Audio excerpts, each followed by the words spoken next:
health as, internal, taking, nutrients and supplements. But what we neglect a lot is the largest organ in the body. And I know you know what that is. It's the Skin. skin. It's the skin. Yeah. Yeah. I mean, lots of men want to think it's something else, but it's actually the skin. So that is the largest organ in the body. And it's the most important because it is the barrier to entry to many different things, right? So the more you protect it, the more diligent you are with your skin, the better off you are. So we have a great formulation, of two different products, as you know, both anti-aging and moisturizing, with peptides that have science behind it for improving skin elasticity, collagen, strength, strengthening the skin overall. Because as we get older, believe it or not, skin gets thinner. It looks thicker because of the wrinkles, but it actually gets thinner. And basically, you create that barrier. You're breaking down the barrier to entry in the body. So you want to protect it. I think it's really important. Yeah. So we definitely have good products out there.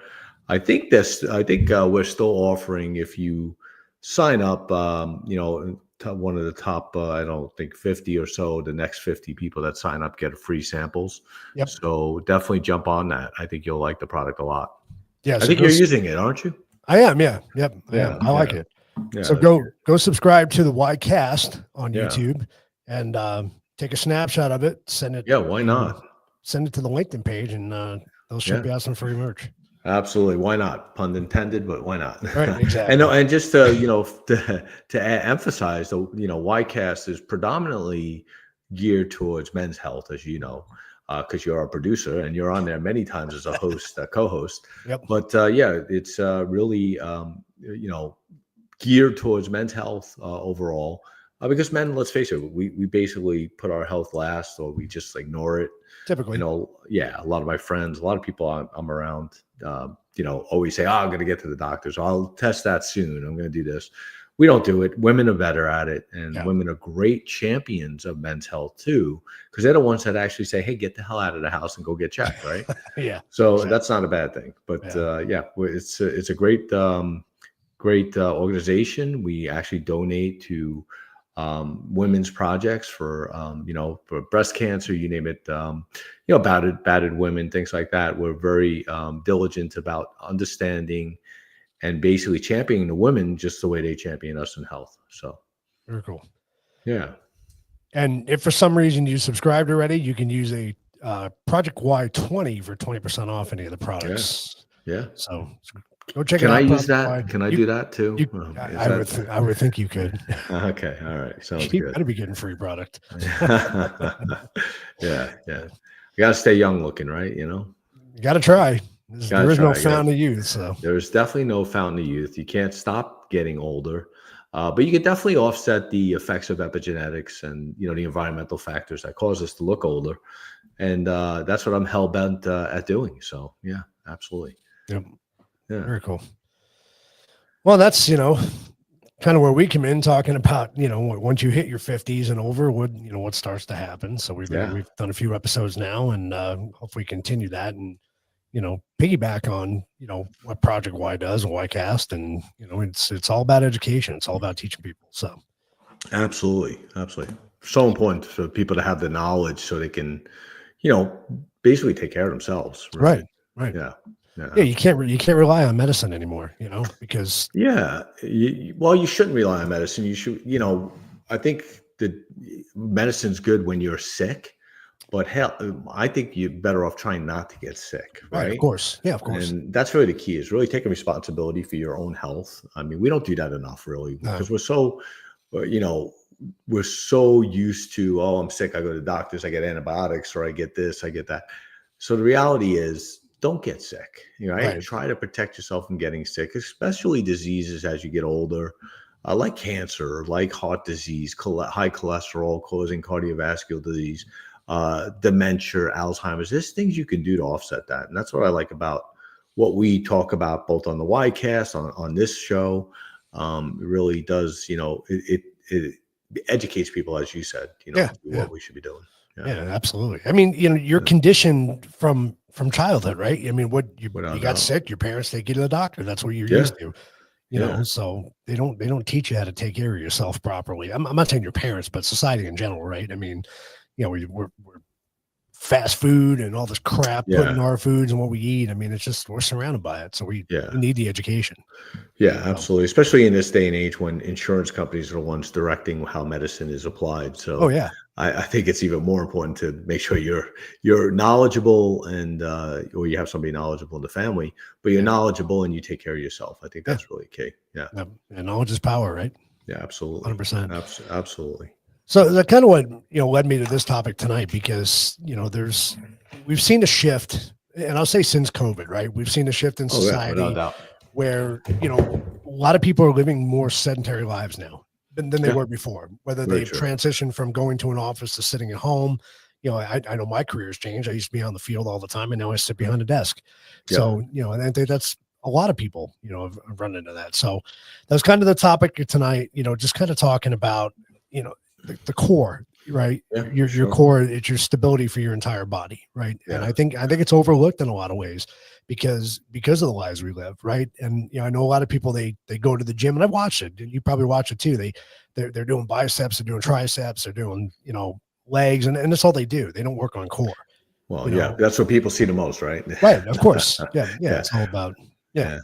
Yeah. But We used to say there's a saying we had for the football players that because I coach football, right. or I've coached football for a while.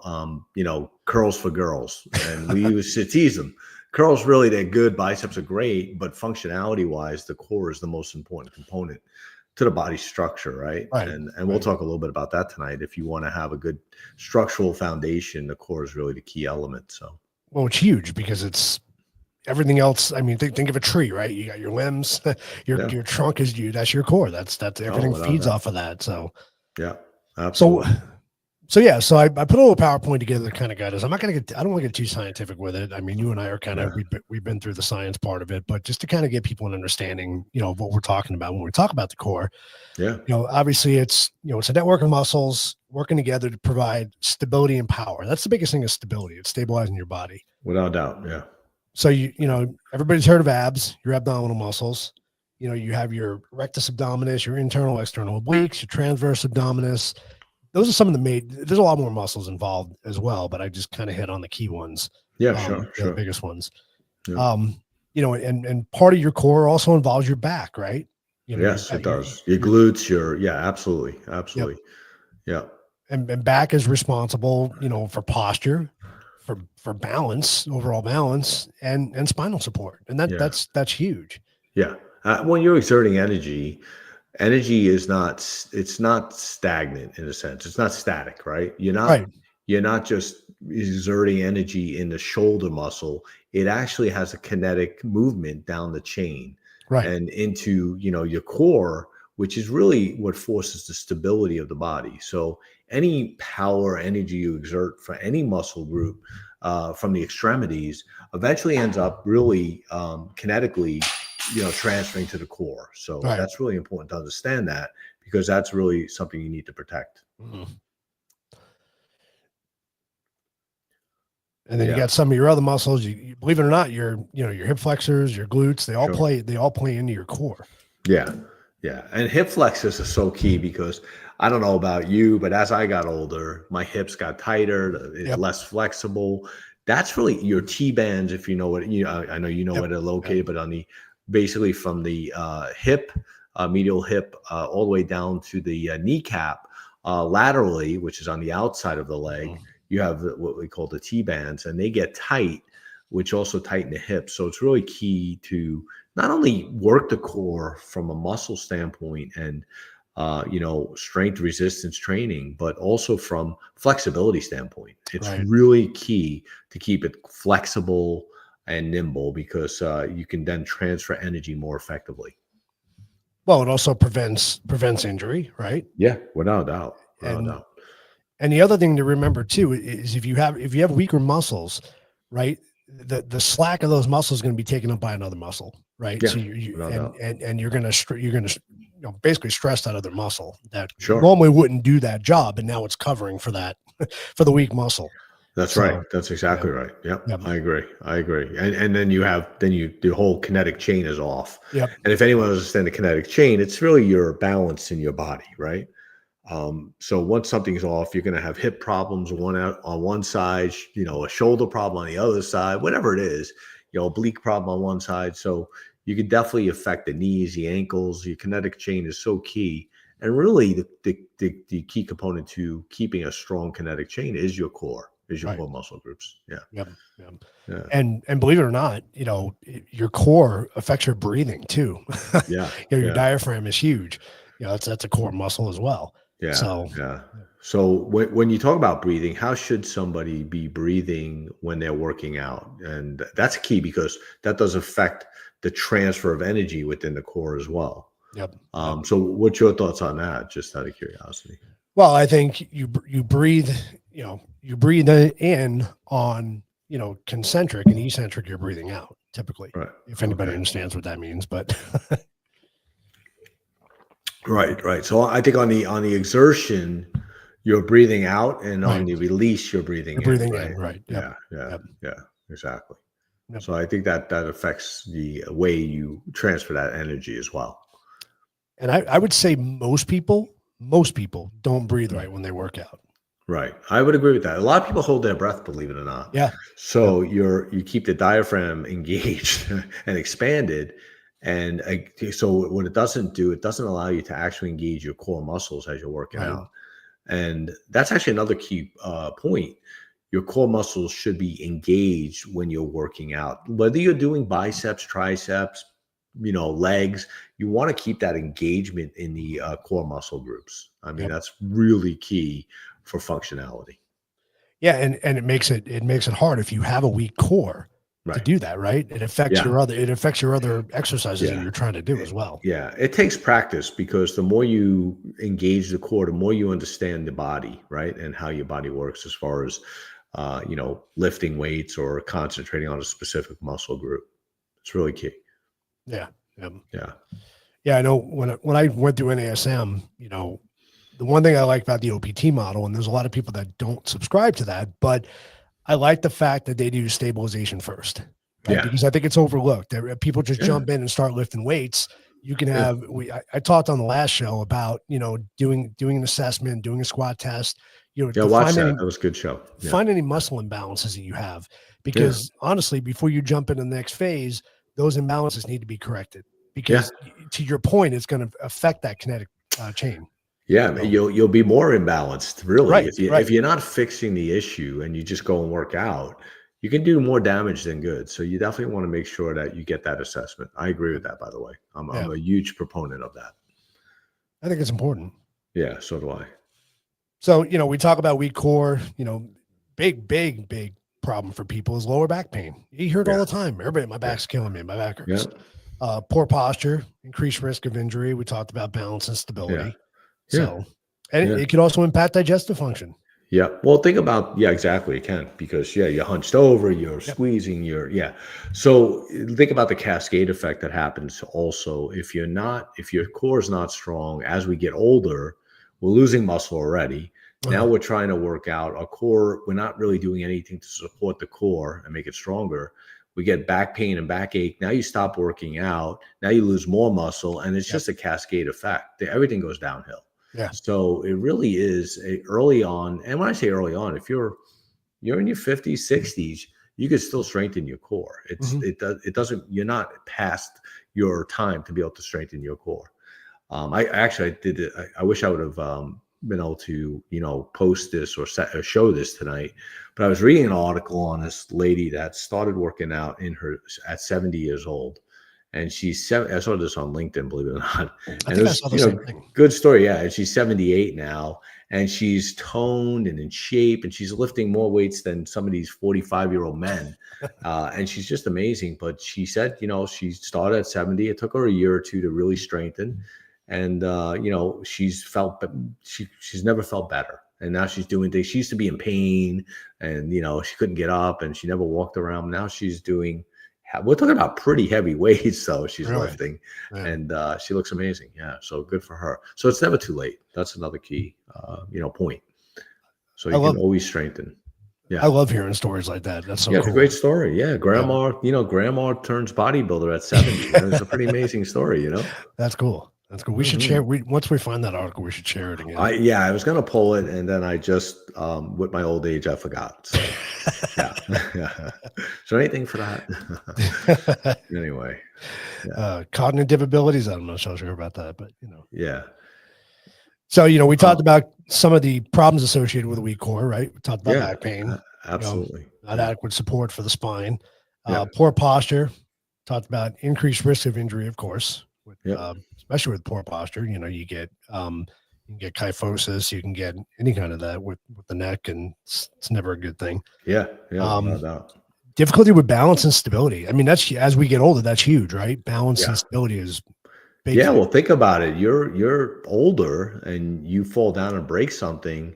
It takes a long time to heal, and sometimes you don't heal. Like, we hear these stories about people in their 80s or late 70s breaking a hip, and they're in the hospital and they don't get out. They're done. They're out. Right. Yep. So, I think, definitely, balance and stability, really key for longevity, to be honest. And same with muscle, right? Muscle mass.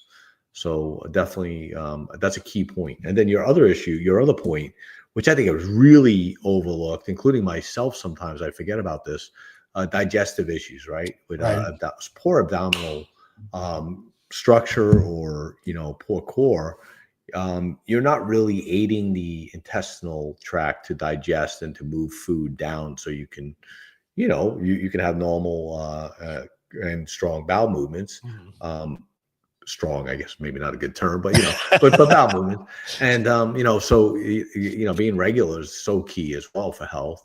And if your abdominal muscles are not functioning, movement helps bowel movement, right? I mean, you probably hear this all the time. It helps digestion. It helps everything. That's why in Europe, when they walk after dinner, they're skinnier, because they're aiding in digestion and use of those calories. But so that's overlooked many times. I think the digestive issues that come with it. So eating dinner and sitting on the couch watching TV is not a good idea. Not normally. You should do something. You should get up a little bit. Even if it's a little walk. I mean, it's not, not much. But again, even when you're walking, try to keep the shoulders back. Try to keep the core muscles engaged all the time. Your posture. So practice good posture. So Pilates instructors will tell you all the time, stand up straight, straighten your shoulders, and straighten out your shoulders and engage the core. And they're right. That's really a benefit. So, and even when you're working out, you got to be mindful of that too, because you watch a lot of people, if they do bicep curls, you see their shoulders roll forward. Absolutely. Absolutely. You want to keep them hunched over. It's normal to want to engage all the muscles for that one muscle, right? Because then you can lift more, but that's not really what it's about. So you're defeating and targeting that muscle then at that point. You are. Yeah. And then you're causing I use this word kinetic chain a lot, but it's true that, the movement throughout the chain, you actually create imbalances. So, digestive's interesting. That's it's not something you normally think about, right? I mean, you wouldn't. You know it. I mean, I know because I studied it, but you do. I forgot about it. You forget about it. So it's it's very important. We talked about breathing patterns, and of course, exercise limitations. And I bet you there's some correlation. I don't know this for a fact, but I'm going to just take a postulated guess here and say that I would think that poor core structure you probably have an increase in sleep apnea, because of that breathing and functionality. So you're really laboring to kind of move the diaphragm, whether, when you have good core, it's helping, right? It's aiding in the breathing. So that's a good point. That's a really good point. I would think so. I'm sure there's studies out there on it. I'm sure I should have looked at that too, but I didn't. That's all right. I had some jet lag from travel. So Well, that just feeds into another episode that we'll do in the future. That's all. And we'll bring those travel and jet lag. Or studies. But I'm kidding. So what can you do? So I put up a couple of things here that I think just some good exercises for people to start with, especially if you're going to work on core. Planks. I think planks are underrated. You know, they're Yeah. boring, yeah, but I think they're, you know, there's ways to modify them. There's ways to, you know, enhance them to make them more difficult. You know, Yeah. I think it's good. I do them all the time. I love doing them. I did too. So, you know, like you, I have a desk job and, you know, I'm behind the desk as little as possible, but I am behind it. And when I, you know, I'd say maybe 45 minutes to an hour, I'm doing some exercise, right? I make sure I get up, I set my, you know, whatever, my mind, I don't need a clock, but I set my mind. Some people could set their phones to a certain time interval. And I'll do planks. I do planks a lot of times. And I'll do planks and I'll do a plank for a minute to 2 minutes. You work your way up, obviously. And then, you know, get up and maybe do a couple of air squats, you know, something else, you know, and strengthen. And then, you know, go back and do my work. And it gives you mental energy, but it also, you know, again, functionally, it's your core is not getting weak by just sitting at the desk. You're engaging it at some point. So, Right. And it's a reminder to engage your core when you're sitting. So I always like that. I think that's a good way to go, you know. Well, I like, so what Lindsay does is she has one of the big workout balls and she uses that as her office chair and she'll sit in that. That causes you Guilty. I do the same you thing. have to engage your core. You have to have Yeah. good posture for it. Cause if you're not, you're Yeah. gonna roll off the damn thing if you don't. So. Yeah. Yeah, no, exactly. So I do that too. I have a big ball in the office and, you know, I'll sit on that for a little time period as well. It's good for your back too. It really is. Yeah. And it's also fun. You can bounce up and down. You know, it's not too bad. We got to air up ours. It's a little flat, but you know. Exactly. So Christine said, I just found out I had problems with C4, 4 to 5, and C5 through 6. No, join the club, Christine. Yeah. Get those shoulders back a little bit too. Yeah. Causing absolutely. Problems with sleep and headaches. Yep. Yeah. So you gotta get your shoulder blades squeezing back more too, so you can eliminate it. You probably have, I'm guessing, when you say you have a problem, you have some type of inclusion on the nerve, which is, I bet you, not only causing headaches, you may have some numbness in the fingers or hand, or even sometimes pain down that. So I can definitely, I understand that. Yeah, you had issues similar, and I do. I did. I got hit a couple of times. Martial arts, you know, did that to me, and all the other stuff I did. But yeah. Mine, I don't know what caused mine. Probably all the years working as a technician. It could be, yeah. It could be anything, any number. You know, your body does wear out if you're not taking care of it. Yeah, I've worked construction jobs since I'm 18, so probably.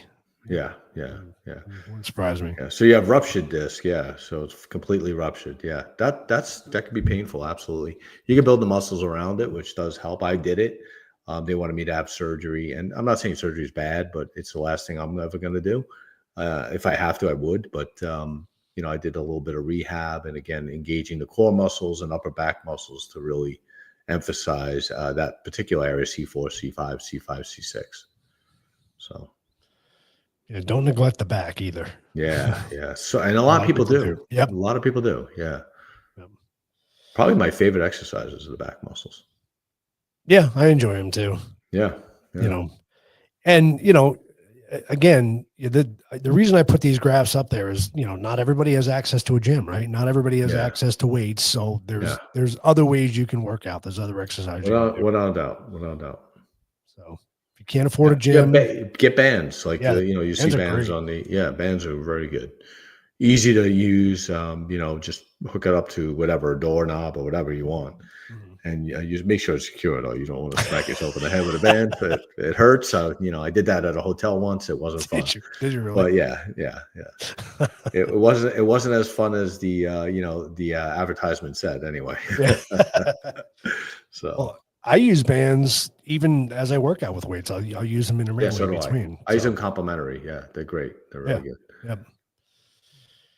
Oof.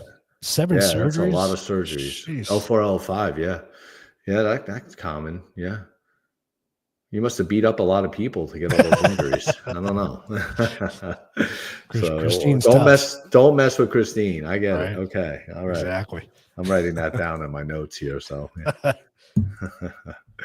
Awesome. Yeah, and so I just wanted to make sure I hit each of the muscle groups so we kind of went over and talked about a little bit here. You know, squats and lunges are something you can do without any weight, right? They're easy to do. So without doubt. Yep. If you got cables or like we said, the bands is all, usually when you buy the bands, they give you that pamphlet that shows like 50 different exercises you can do. Yeah, or they whatever, try to help you. Yeah, yeah. exactly. Yep. Exactly. Yeah. And there's all kinds of apps you can use too. Yeah. So Yeah, the bands are great. Yeah, there's so many apps you can really, learn how to use the bands properly. That's for sure. Yep. So I thought this was kind of important, right? Because excess fat in those areas can definitely affect the organs. Core. Yeah, Yep. organs, the core, everything. Yeah, yeah. Visceral fat is, a lot of people don't know what that means. Visceral fat is below the subcutaneous. It's around the organs.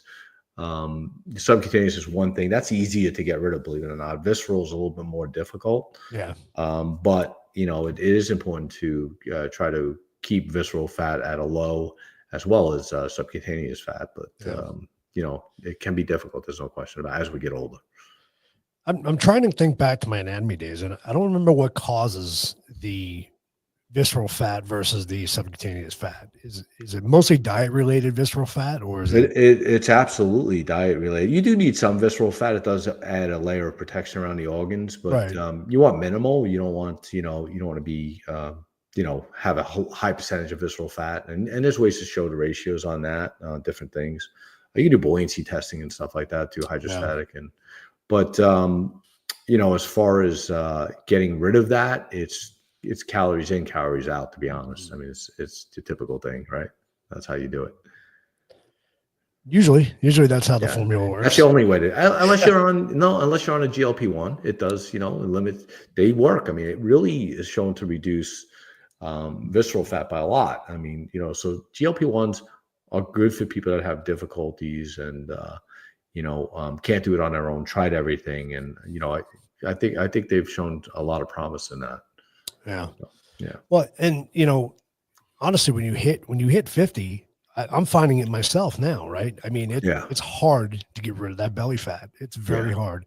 Yeah. I mean, I eat fairly decent and I work out, and it's very difficult. There's just so many factors that'll play a role in that, hormone levels, as and the different types of hormone. You can have high estrogen, low testosterone, and you're gonna have an increased, subcutaneous, especially abdominal fat. Yep. So really, that's something you have to get checked. Obviously, you should get that checked. I would say every 6 months is a good idea for that. But as we get older, but get it checked, and you'll have a good idea of what's going on. And again, diet is so key. We've been fed so many different processed foods. Fast food chains have been, prominent.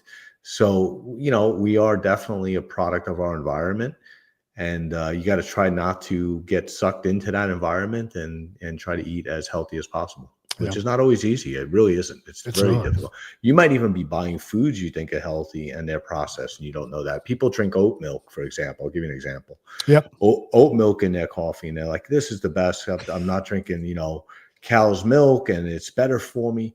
Well, oat milk goes through an enzymatic process to create oat milk, and it actually turns it into sugar, and it has a higher glycemic index than most candies. I mean, sugar itself, it has a higher glycemic index than table sugar. So when you have oat milk, you're not really drinking healthy milk. You're actually increasing your chance for diabetes. But people drink it as a healthy. You hear this all the time. I hear these people order, I'll do a double latte, lavender, whatever, with oat milk, by the way. Right. And so they think, oh, I'm doing a healthy drink, and it's the worst drink. You might as well coffee with 2 tablespoons of sugar, or teaspoons of sugar. Tablespoons would be a bit much, but teaspoons of sugar is going to be healthier, believe it or not, because you can process sugar very easily. The table sugar is very easy to process. Yeah. And people don't realize that. So we've been misled for many years about what the healthy foods are by the big companies and corporations. And unfortunately, we buy into it, and this is what you got. You got 50% of the population that is, obese, which is pretty high. Yeah. I went a couple weeks ago. I'm not a big Starbucks person, right? I typically don't get Starbucks, but I happen to see that I like chai lattes, right? I've always liked the chai teas. Yeah. Well, they came out with this new cherry chai tea, right? Yeah. And so I got a small one. It was really good, but you know me, I'm always looking up the calories on it. And Yeah. if you It's get a huge. Venti, a large, it's like Yeah. 500 calories Yeah. just for It's a that one lot. drink. It's like I'll just drink regular coffee. Yeah, exactly, It's exactly, and that's yeah, exactly. People make fun of me. You go to Starbucks and you offer, you're getting a dark roast coffee. Like yeah, it's the healthy drink. Everything you guys are drinking is not so good. yeah, my Christine, though, Christine likes the iced chai tea with oat milk. I think, huh? yeah, yeah. Do you like that, or that's what you drink? Stay away from it. Too much sugar. I've never had oat milk. I never tried it. Yeah, yeah. Well, it's definitely people like it because it's sweeter. It tastes good, Yep. and it's supposed to be healthier, right? But like almond milk, that goes through different processes to create. You're creating milk out of almonds. Think about that. Right, You ever right. try to milk an almond?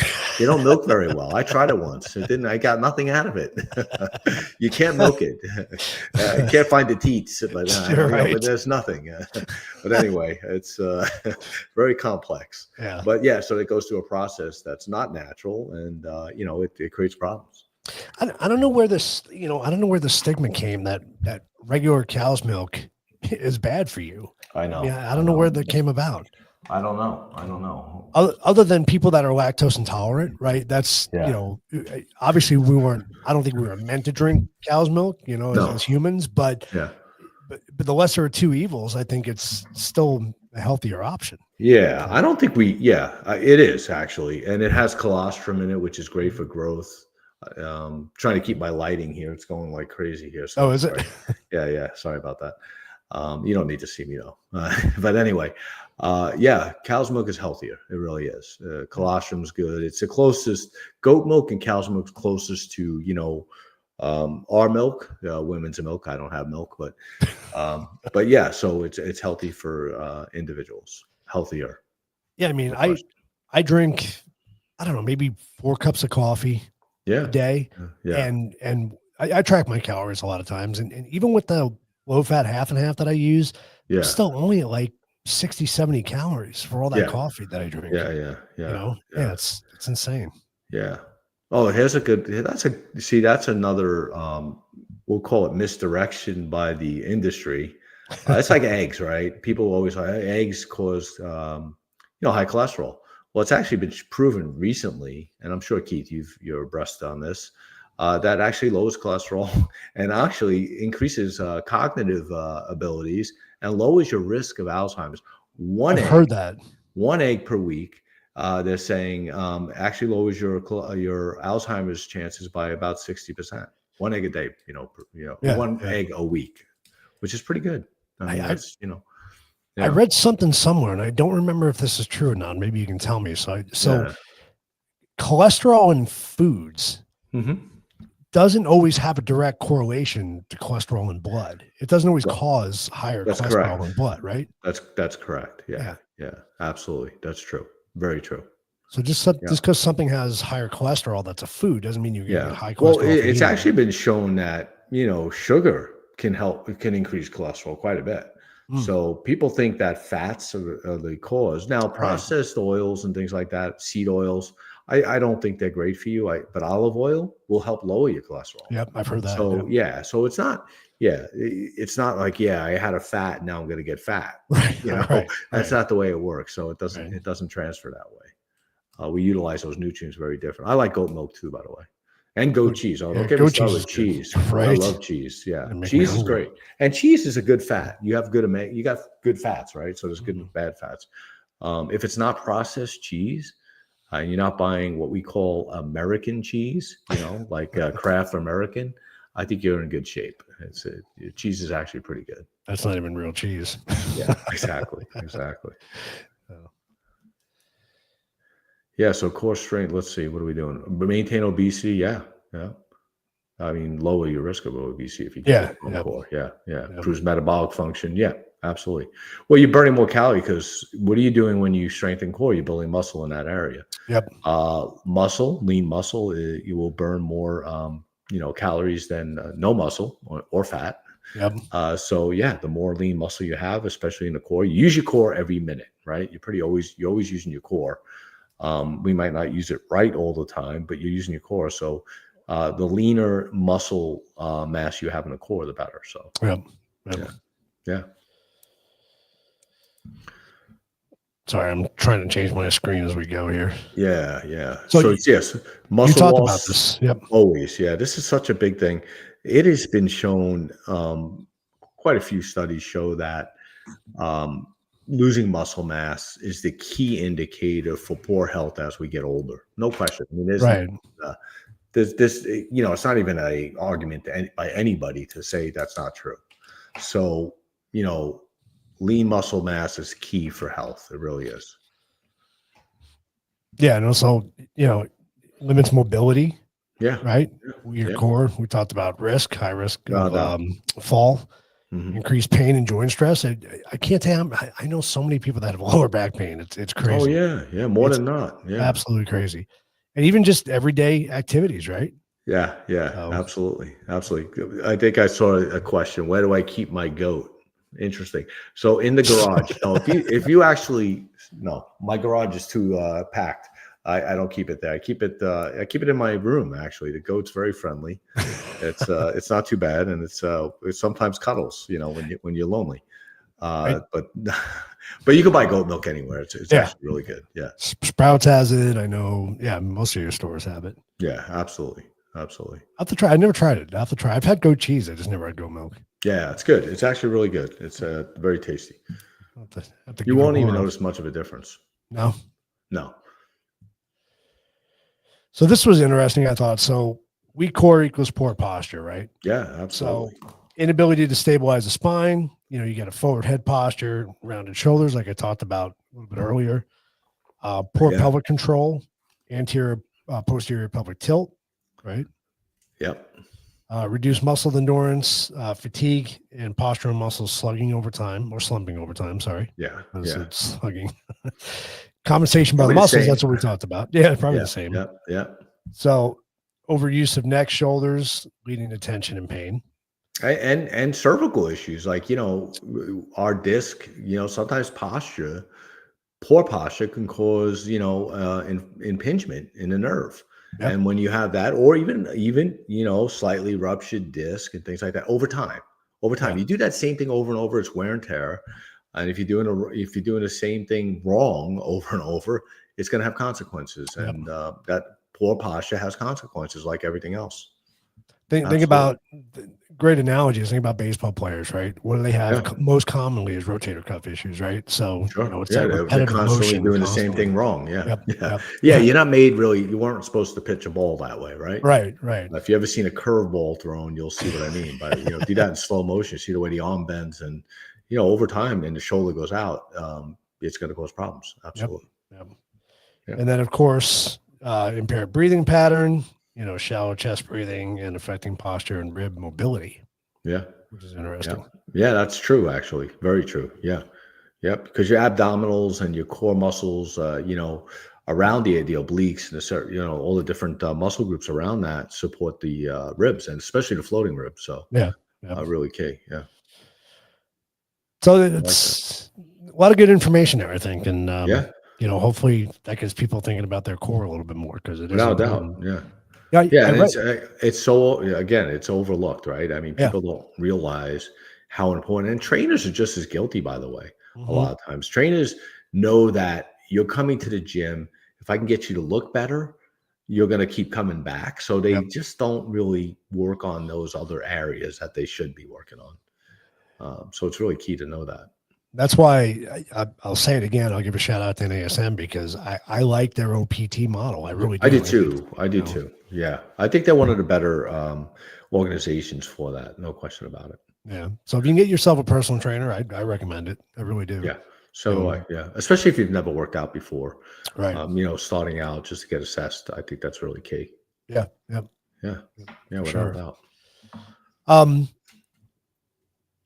What's a good way for people to know if they have a weak core? I mean, what's some things they can look for immediately? Well, diastasis. I mean, if you're familiar with that, you'll see as you're getting up from the bed or a couch or something, your stomach will look like an alien popping out. Have you ever heard? Yeah. Oh yeah. So basically, because you're not engaging the core, Mhm. your abdominals will go outward as you're doing that. You'll look like Santa Claus getting up or something. So that's a giveaway. Then poor posture is another giveaway. Yeah. Uh, Tight hips is another giveaway, right? Those factors right there will tell you if your core or your kinetic chain is off, because it all has to do with your core, but basically the kinetic chain. Right. Well, people injure their back when bending over to pick something up.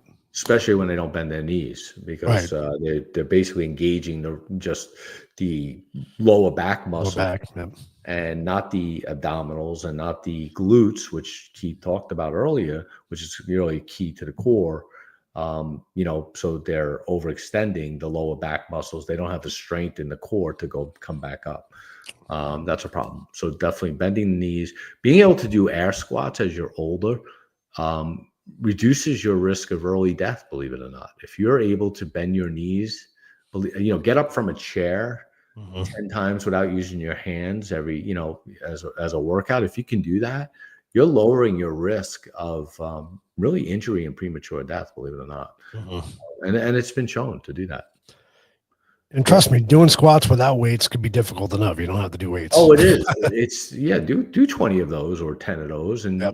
you got to work your way up. It's still you're still lifting your weight, no question about it. Yep. So, Well, and then you can modify that exercise too. You can do a single Yep. single leg squat. I mean, there's all kinds of things to do once when you get Yeah. bored with the initial exercise. without a doubt, Yep. yep. And then you can go into lunges, single leg lunges and things like that. So yeah, absolutely. Yeah. But that's key. I mean, you'll notice it if you notice back pain, hip pain, again, even knee pain and even ankles. It could be your core. I know it sounds crazy, but you could have a knee problem or an ankle problem, and it may not be directly related to your ankle or your knee. It could be directly related to your core, because again, what did you and I talk about earlier? You compromise a bad side for a good side, right? And then Right. you overuse that good side, and then you got issues with that. So Yep. without doubt, yeah. And then you have overactive muscles, which leads to You do, yeah, which leads to pain. yeah, exactly, Yep. exactly, absolutely. So yeah, there's indicators. Again, I would definitely look at least a few core exercises a day. Do it. They're easy to do. I mean, you can work your way up to more complex ones, but the plank that you talked about is, it's a nice one to do. You don't have to go full plank. You can go slow on your Yep. knees, and so there's ways to modify those exercises. But again, glutes, abdominals, are really probably the key for core strength.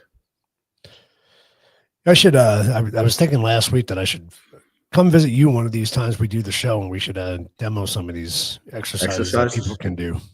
We can definitely do that. Yeah, that'd be a fun show. Yeah, that would be Educational really for people. Yeah, definitely. Yeah, absolutely. And we could show modifications of those exercises. Yeah, no question. Yeah. And the reason I say, I always recommend getting a trainer is because you want to make sure not only you're doing the exercises, but you're doing them right too. Yeah, you got to make sure. That's important, because you can get injured if you do it the wrong way easily. Well, and I'd say 90% of people. That's maybe high. I'm being mean, but maybe 80% of the people that are in the gym are doing something wrong. I see it all the time. I've seen it. So yeah. And I think I worked out with you once in Arizona, and I was telling this person, I believe they were doing swimmer rows for your back or whatever. Mm-hmm. And they were doing it a little bit wrong. And I just said, hey, just, in case you want to know, this is probably the better way to do it. Yeah. But it happens all the time, And some people appreciate the advice. Yeah. People want to know. So exactly. Yeah. Why wouldn't you? I'd want to know if I'm doing something wrong. Right. I'd want to know. Yeah. Without a doubt. Exactly. Driving on the wrong side of the freeway sometimes can get you killed. You might want to know about it. Yeah, you want to know about that. So yeah, it's same with working out wrong. Eventually, it's gonna do something bad. So it'll catch up to you. Yep. Yeah, absolutely. Well, cool. This was a good show. There's a lot of good information in here. Absolutely. Yeah, very important. I think the core is really, really key for everything. Yeah. And hope you guys got something out of the episode. Don't forget, make sure you like, share, and subscribe our channel. We got more shows coming your way. I don't know if we're going to go every 2 weeks or space it out a little bit. We're kind of still Figure it up in out. the air about Yeah. that. Yeah, for sure. So Okay. I know you travel quite a bit, and Yeah. Without doubt. yep. And hopefully we'll get some guests on eventually. Yeah. So that'd be Absolutely. fun. You should definitely get some guests. Yeah. We'll get some. Yeah. Definitely. Absolutely. And Project Y, next week. We got a Yep. good show coming up. Yeah. Yeah. Last week's show was great too. Good show. I happened to miss it, but great girl. Really, decorated veteran. Really, she's really a good person, good heart. But pretty amazing lady, and she deals with mental health for veterans, which is really near and dear to us at Project Y. And I've worked with a lot of the veterans, special forces, intelligence groups, and to go through a lot. There's a lot to see out there that is not good. And it's PTSD is real, and difficulties. Reassessing into the private side is even more difficult sometimes. Yeah. But she was good. She was good. So it's worth the look if you haven't seen it. Yeah. Again, that's the Ycast on YouTube and Rumble. Go check it out. And every other Wednesday, you can catch an episode of that. Make sure you like, share, and subscribe. And don't forget, send a picture. You get some free swag. Yeah. Yeah, absolutely. You get free swag. Absolutely. Yep. Maybe even a shirt or two. You never know. Yeah. Tony's good at that. He's very good. Yeah. He's definitely good at that. Yeah. So, all right, guys, that's going to do it for us tonight. We'll hopefully see you in 2 weeks. We'll let you know. But have a great rest of your week, and we'll see you soon.